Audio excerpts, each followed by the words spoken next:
What's up, ladies and gentlemen of YouTube? Boogie2988 coming at you live once again through the power of the internet. I'm currently traveling this week, but I wanted to make sure that there was a little bit of content I brought on the channel. So if there's been any big, crazy gaming news, it won't be in this week's episode. I will have to wrap around to next week. But I did save a big story from last week for this one that I want to spend a little bit of time with, so let's get right into the games. So you may not be familiar with Nintendo's illustrious history when it comes to their gaming consoles, such as the Wii and the 3DS and the DS and all of the piracy and hacking and homebrew stuff that has been on their systems in the past. But Nintendo is very highly aware of it. So the last thing they ever wanted was for the Nintendo Switch to get hacked. Well, that's exactly what's happened. Here's the thing with hacking in the past. Normally it would be a very complicated issue. Sometimes you had to get the right copy of Twilight Princess and boot it in a very specific way and then boot a new disc. Or perhaps you had to get one of those Ace cards from across the seas to plug into your old DS so that you could play emulated games, versions of the actual game on it there, or load them from the cart.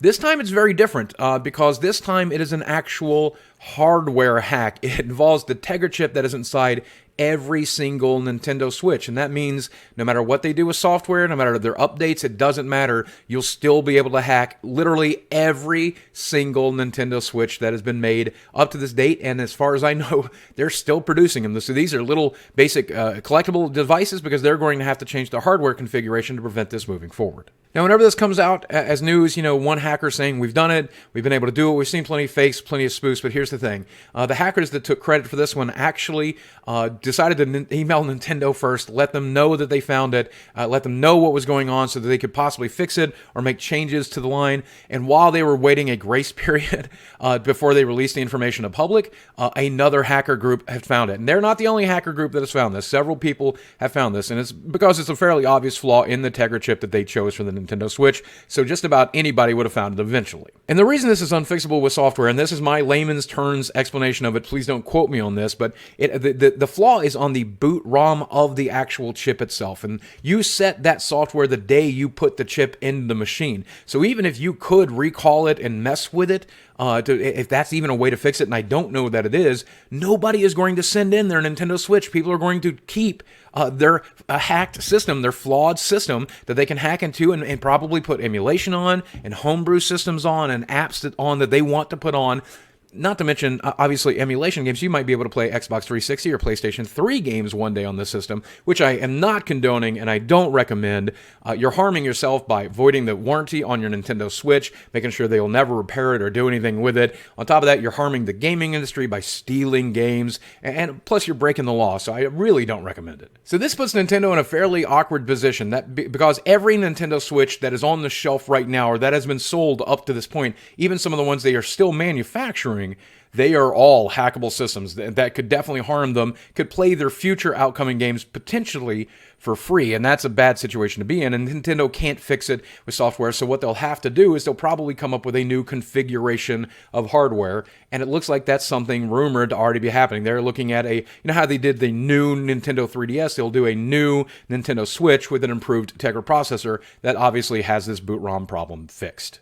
Now, there is a hacker group known as Fell Overflow, and they claim and have videos proving that they've got Dolphin, which is a GameCube and Wii U emulator running on a hacked Nintendo Switch right now. And that can be good news for unscrupulous people out there who want to load up their video game systems with all these other emulated games without ever having to spend a dime to do it. But it also might be something good for people like me who are demanding Nintendo offer a Netflix-style system that allows you to play older games and older systems for just one small monthly fee. That'll really encourage them to do that, because instead of trying to sell you every old Nintendo game for $7.99, $8.99, $10.99, they'll hopefully just give you a subscription service of $9.99 and let you play a lot of those games relatively close to free to compete with the fact that they just put out a flawed system. The other bad news for Nintendo is that another hacker group says they already have Linux running on this thing, and once you have Linux running on a system, you can run a lot of stuff. I mean, you can basically run a whole mess load of emulators for a lot of different game systems,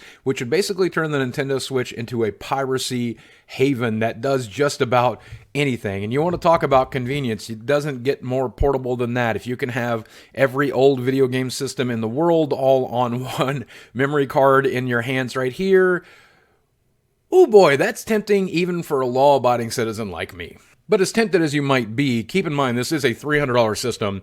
You're running the risk of bricking it. You're running the risk of damaging it. You're running the risk of voiding your warranty and so on and so forth. I don't know that it's necessarily worth it. I think it's just easier to just pay for the games that you want to play and play them the way you're supposed to.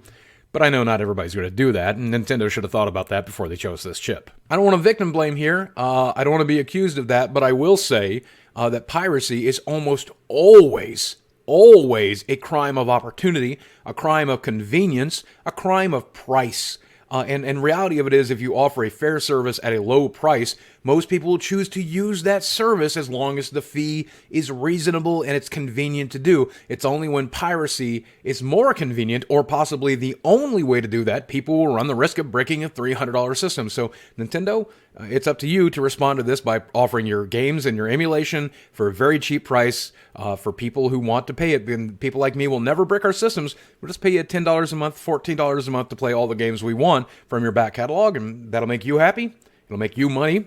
And it'll definitely make sure that I never have to break the law to do that. And one more thing, by the way, keep in mind, I'm not an attorney. I'm not a lawyer. This is my interpretation of the laws. None of this counts as legal advice or anything along that lines. There's a lot of rules about emulation and owning the ROMs and stuff like that that I never really fully understood or can recommend. My plan is to just do the best you can to abide the law, to the letter of the law, to keep yourself safe. That's my advice. And even then, that's not legal advice. You can't hold me to that. That's barely a suggestion. Now, speaking of convenience, I want to talk to you about this week's sponsor for the video, the folks over at the Verve app.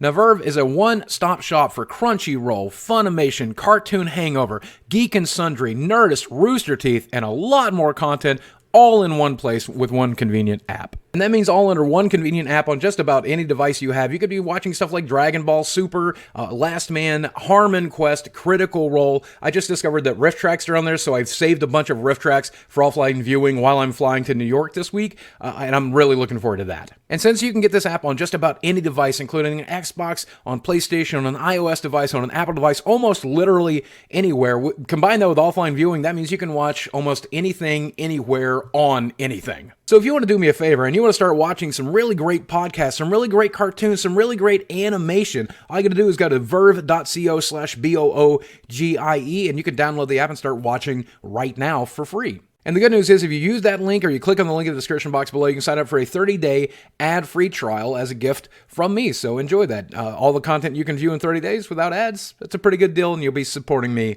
as part of the process. And that's going to do it for this week's gaming news. Like I said, I'm out of town, so I was just trying to get something here. I filmed this on Sunday, so that means if you watch this later in the week, there's a real chance this story has changed a little bit. There's a real chance that something epic has happened with gaming news, and I'll have to cover it in next week's episode. Please bear with me as we do that. I'm so glad I was able to find the time to create this video before I traveled, though. Guys, as always, thanks for watching. I love you very much. I'll speak with you again soon. I'll see you next week.